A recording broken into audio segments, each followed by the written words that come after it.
Namaskar दोस्तों, सुप्रभात. Welcome back to my channel and this vlog is regarding my second day in Kolkata. So today I'm going to visit a special monument जिसकी बातें उसे अपने आप में ही काफी खास बनाती है, जो आपको आगे वीडियो के दौरान पता चल ही जाएगा. तो आप वीडियो को अंत तक देखें और अगर आपने अभी तक हमारे चैनल को सब्सक्राइब नहीं किया है तो फटाफट कर लें, because I bet you are going to fall in love with this video and also with me, I hope so. Since Kolkata is a city of wonders, hidden facts, सो आप जितना इसकी पढ़ते गुजरेंगे आपको उतना ही शहर के बारे में पता चले. तो चलने के दौरान मैं आपको शहर की 10 ऐसी अनोखी बातें बताना चाहूंगा जो काफी कम लोगों को पता है, और ये बातें डेफिनेटली आपको इस शहर के लिए प्यार और बढ़ा देंगी. First, the largest tree in the world, जो कि लगभग 250 साल से ज्यादा पुराना है, वो यहाँ के बोटेनिकल गार्डन में प्रेजेंट है. दूसरा, Kolkata was considered as the second most important city after London because it was the raising hub of all cultural trade. देश की मेजर यूनिवर्सिटीज, इकोनॉमी, इंडस्ट्रीज यहाँ पे बनाई गई. City has the oldest zoo of the country, the Alipur zoo. The oldest polo club in the world, जो कि Britishers द्वारा कलकत्ता में 1858 में बनाया गया. The city has the largest planetarium in Asia, जिसका नाम बिरला प्लैनेटेरियम. बाकी के फैक्ट्स जानने के लिए stay tuned with me. I'm Tony Dastakla from Nalanda, Bihar, and this is my second video in the Kolkata Diaries. और तो आज मैं जा रहा हूँ विक्टोरिया मेमोरियल हॉल, बिकॉज रानी विक्टोरिया जी से आज अपॉइंटमेंट बैठा है, तो आज उनसे मुलाकात करने जा रहे हैं. देखते हैं, बात करते हैं उनसे और देखते हैं क्या खूबसूरती है. मैंने सुना है कि विक्टोरिया मेमोरियल हॉल जो है वो वास्तुकला एक शानदार नमूना है जो कि ब्रिटिशर्स द्वारा बनाया गया है. तो अभी हम रास्ते में हैं और ये न्यू मार्केट एरिया है, तो अभी हम जा रहे हैं and I am feeling very good, very happy. Each and every moment seems like beautiful. क्योंकि जैसा मैंने आपको पहले भी कहा है कि यहाँ की हवाओं में कला है. सो फिलहाल मैं एस्प्लेनेड बस स्टैंड पहुंच चुका हूं और यहाँ से मुझे विक्टोरिया मेमोरियल के लिए बस मिलेगा. तो इस सफर के दौरान मैं आपको बाकी के भी फैक्ट्स अभी बता देता हूँ. बुक लवर्स के लिए बहुत अच्छी बात है कि the city has the largest second hand book market in the world, और यहाँ की जो नेशनल लाइब्रेरी है वो इंडिया की सबसे लार्जेस्ट और ओल्डेस्ट है. पूरे वर्ल्ड में second oldest football and cricket club वो भी इसी सिटी में है. एशियाज ओल्डेस्ट रनिंग ट्रैम ना कि मुंबई या दिल्ली में, ये सिर्फ कोलकाता में. Asia's oldest hotel, the great eastern hotel, वो भी इसी सिटी में. ये 1841 में एस्टैब्लिश किया गया था और इसे ज्वेल ऑफ द ईस्ट कहा जाता है. सो मैं फाइनली बस से उतर चुका हूँ और यहाँ से विक्टोरिया मेमोरियल मात्र 5 से 6 मिनट वॉकिंग डिस्टेंस पे है.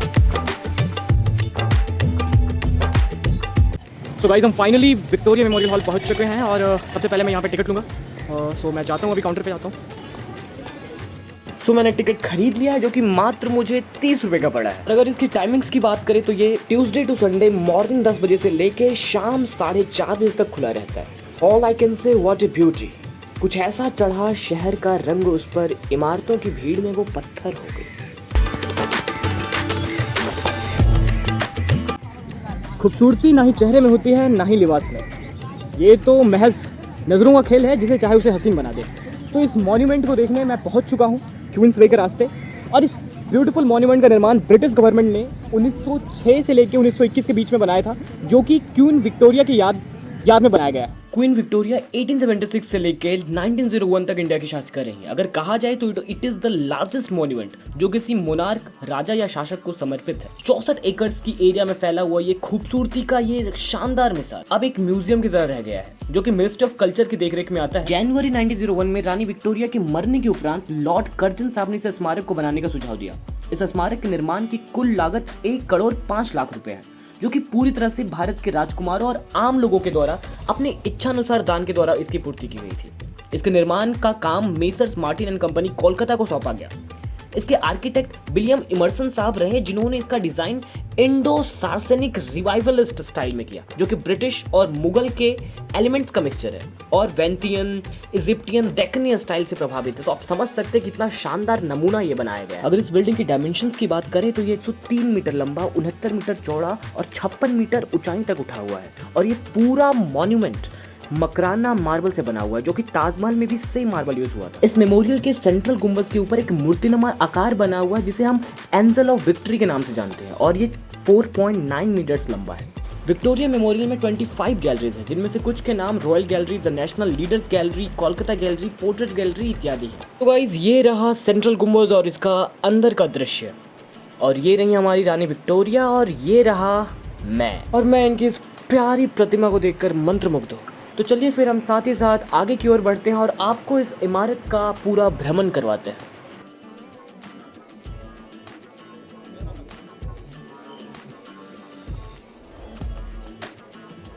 जिस कक्ष में हम अभी एंटर कर रहे हैं ये अवनींद्र नाथ टैगोर तथा उनकी कला को समर्पित है, जो कि बंगाल के प्रमुख चित्रकार थे। इंडियन आर्ट में स्वदेशी वैल्यूज को समाहित करने वाले वो पहले कलाकार थे। उन्होंने बंगाल स्कूल ऑफ आर्ट का उद्घाटन किया, जो कि मॉडर्न इंडियन पेंटिंग को एक नई विकास की दिशा में ले गया। वे एक जाने माने राइटर भी थे, जिनकी रचनाएं खासकर बच्चों के लिए हुआ करती थी। बांग्ला भाषा में चिल्ड्रंस आर्ट एंड लिटरेचर के लिए उनकी किताबें जैसे राज कहानी, बुरो अंगला, नालक, खिरेर एक लैंडमार्क की तरह है। और इस कक्ष में एक से बढ़कर एक पेंटिंग्स की प्रदर्शनी लगी हुई है, तो आप इसका आनंद उठा सकते हैं।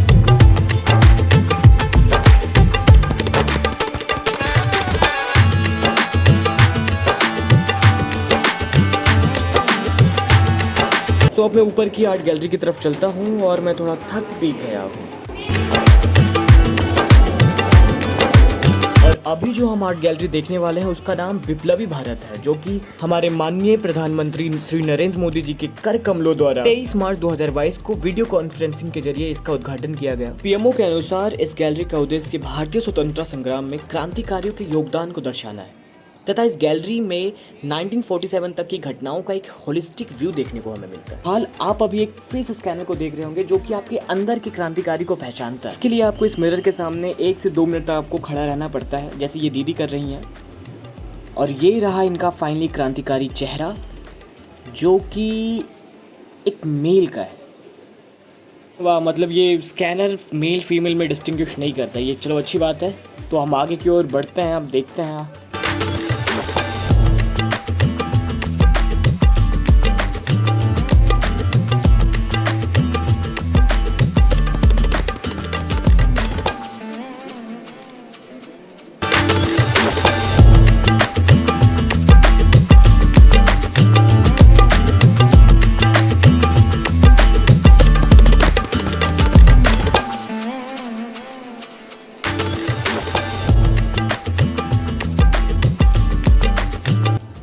ये गैलरी क्रांतिकारी आंदोलन, क्रांतिकारी नेताओं द्वारा महत्वपूर्ण संघों का गठन, आंदोलन के प्रसार, भारतीय राष्ट्रीय सेना के गठन, नौसेना विद्रोह के योगदान को प्रदर्शित करता है।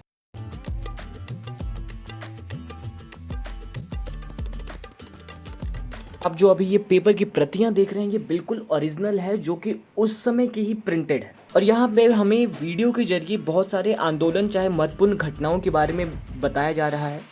तो आज मुझे बहुत कुछ जानने और सीखने को मिला, और साथ ही साथ ये पता चलता है कि हमारी जो स्वतंत्रता है, हमारा जो फ्रीडम जो है, वो हमारे लिए कितना मूल्यवान है तथा कितने संघर्षों के बाद हमें मिला है। तो we should respect our freedom, और साथ ही साथ हमें अपने देश के प्रति कर्तव्य को अच्छे तरीके से निभाना चाहिए। और अब मैं लगभग पूरा घूम ही चुका हूँ। सो ये बैक साइड का व्यू है, और गार्डन में थोड़ी जगह ढूंढकर रेस्ट कर लेता हूँ, उसके बाद घर की ओर निकलूंगा। गाइस, अब ब्लॉग को एंड करते हैं, और आप हमें कमेंट सेक्शन में लिख के बताएं कि आपको ये ब्लॉग कैसा लगा, और अगर आप हिस्ट्री लवर है तो ये it's a must visit place for you. So guys, love you all, stay tuned with me for more videos, और अगर आपने अब चैनल को सब्सक्राइब नहीं किया है तो अभी कर लें।